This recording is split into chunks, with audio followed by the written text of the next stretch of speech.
Hello everybody, welcome back to Screen Stars, welcome to my review for episode 5 of Superman and Lois, the new show on the CW. I have been reviewing all the episodes so far. This is the 5th episode and it is called The Best of Smallville.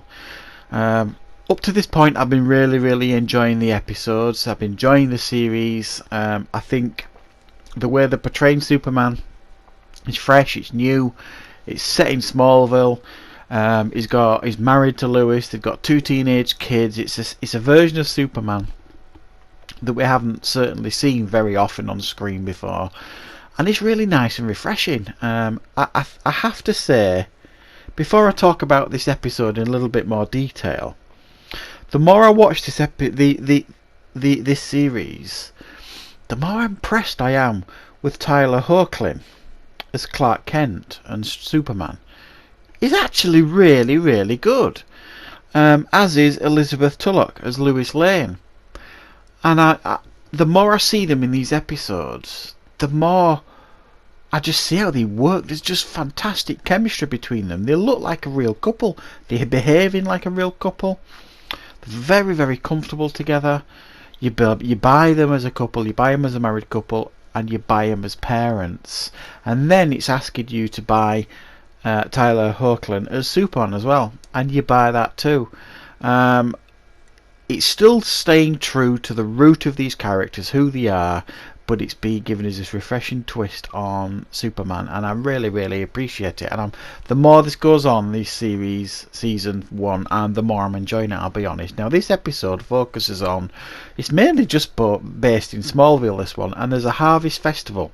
Now Clark is very excited. He has got fond memories of this harvest festival from when he was a kid.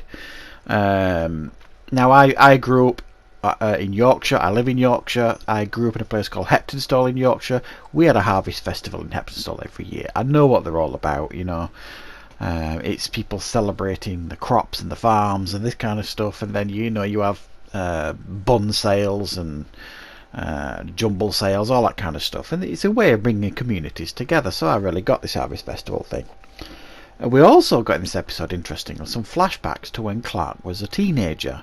And this is after the death of his father, and it's just him and his mum now, Martha.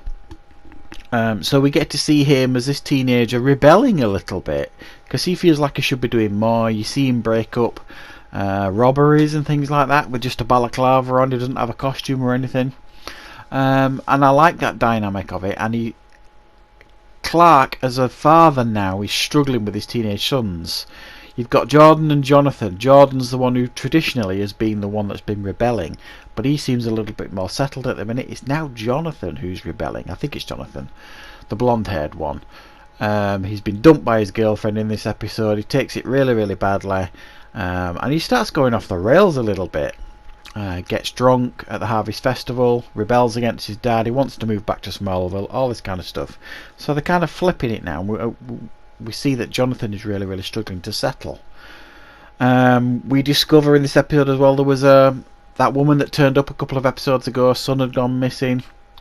Well, he's back now in this episode, and she wants the whole thing dropped, but we learn that he may be one of Morgan Edge's super beings. We've seen glimpses of these people that are displaying superpowers like Superman in this season, and he has these super beams. He's got these red beams coming out of his eyes that he can't control. Burns down a big building that's connected to the Harvest Festival, but also it leads to a confrontation between him and Superman later in the episode, as Superman kind of discovers the hotbed of the action, this machine that is kind of turning these people into these super beings, or doing something with them anyway.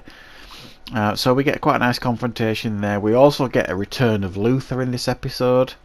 We learn a little bit more about him. He puts 2 and 2 together and figures out that, where Superman, where Lois Lane is, Superman is never really that far behind. So he starts following Lois, and we also learn that in where he comes from, which is clearly another timeline or another dimension or whatever, we've got these multiverses, don't we, in the DC.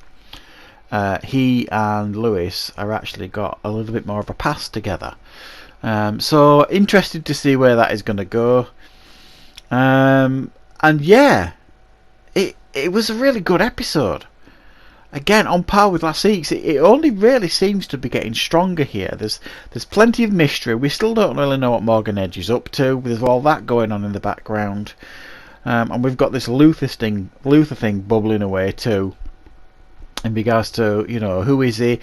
We kind of know why he's there. He's obviously very untrustworthy of Superman, obviously from the universe that he's come from, or the other timeline that he's come from. Superman is clearly evil in that one. So yeah, it's bubbling away really nicely. We see where it's going to go. You've got the family dynamic stuff. You know, how are the kids' powers going to develop? Certainly Jordan's. Are they going to develop any further? And Lois as well is still doing investigative reporting and stuff like that. So yeah, I really enjoyed this episode. I thought it was another strong one. I'm going to give it another 8.6 out of 10, the same score that I gave last week. And yeah, it's a good Superman show, this. Really enjoying it, and I suggest you guys check it out if you get the opportunity. So thanks for watching, everybody. I hope you like this review. I will be back obviously with more Superman reviews very soon.